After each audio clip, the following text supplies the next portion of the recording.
Well, we have a lot of new content, so there's 9 new civilizations and all sorts of new buildings and units, but we really like to emphasize the new game systems that have gone in. So the biggest one of those is probably religion.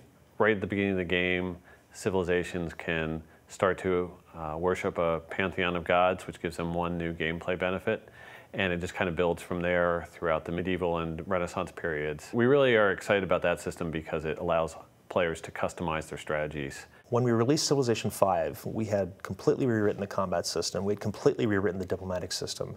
And to add the religion system, at least as it was, layered on top of that, we thought would be a little bit of overkill. So when Ed really attacked us, and he really wanted to come up with something that fit with Civ 5, he really dug down deep and came up with something that we think is really, really cool. I want this to be a game that I can play over and over again, and I don't want to have, the same choices presented to me without a lot of variation. So I like that kind of customization. It's great now that we have the expansion. We have 34 different civilizations to play. So that's a lot of choice right there. When you start a new game up and you decide that you're going to go down the religious path, it starts in a couple ways. First off, there's faith. Faith is a yield in the game, just like culture, science, gold. You get it from buildings, like the shrine or the temple. You might find it among ancient ruins, things that you find. Once you just get up to that little bit of amount, you get to found a pantheon of the gods. It just happens. The clock starts ticking away towards getting a religion. You have to build up a lot of faith for that. And you choose one belief as your people's brush with religion. All of your cities automatically get the pantheon after that. It doesn't spread beyond your borders. It only starts spreading once you actually kind of elevate it to a full religion. How you get there is with a great prophet. You have a chance to spawn him every turn. But eventually you will get him, and when you do, you can actually use him to found a religion. After you've established your first religion, if you manage to keep building up faith, you can have your great prophet do a holy site, which is going to generate faith, kind of like a landmark will for your great artists. Oh, there's one other thing too. I mentioned missionaries earlier. You can actually spend faith to build missionaries that will help you to spread your religion faster. You can also use an extra great prophet for that. If you have a great prophet later, they can actually spread religion 3 times. They can go up to 3 different cities, boom, boom, boom, before they're expended, and really do a big job of spreading your religion. Well, I like how espionage lets you sort of get a look inside the other civilizations. That system goes in and starts checking in with what the AI is thinking about for those other civilizations.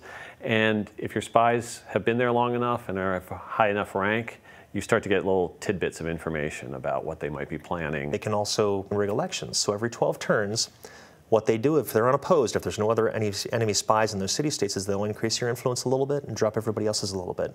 So it's like a slow drip of water. If you're impatient, you can do what's called a coup. Now, if it's successful, you'll completely take over the allied spot. The person who was there before will take over wherever you were before, so it happens instantly.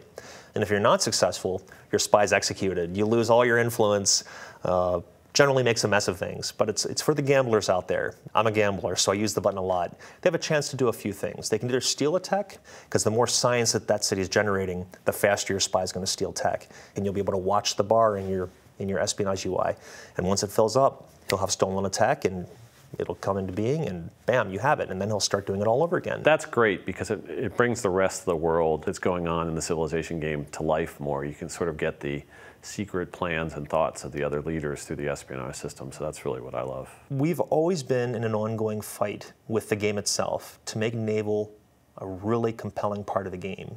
So we wanted to make it dangerous. We wanted to have a reason for you to build a fleet. And the ability to take coastal cities and give you a foothold in an enemy territory so you can actually start out an invasion like that. You don't have to risk all your land units first. Now you have your naval units. You take that enemy city. You now have a foothold to land all of your other stuff up behind it and move forward. And one area we definitely found some weaknesses, it was the AI's ability to gather up an army, get that army across the seas. So we made it so that the embarked units can now stack with the naval units. And now a naval invasion just doesn't take as much space on the map.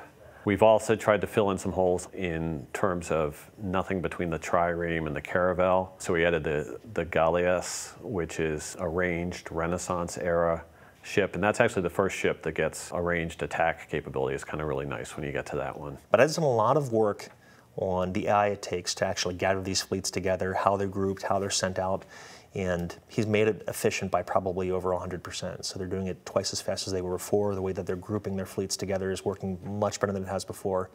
But that kind of AI work, the stray great generals that everybody would notice that the AI had one out in the open, easy to capture, a lot of those things we're really trying to squash to make the whole experience even better.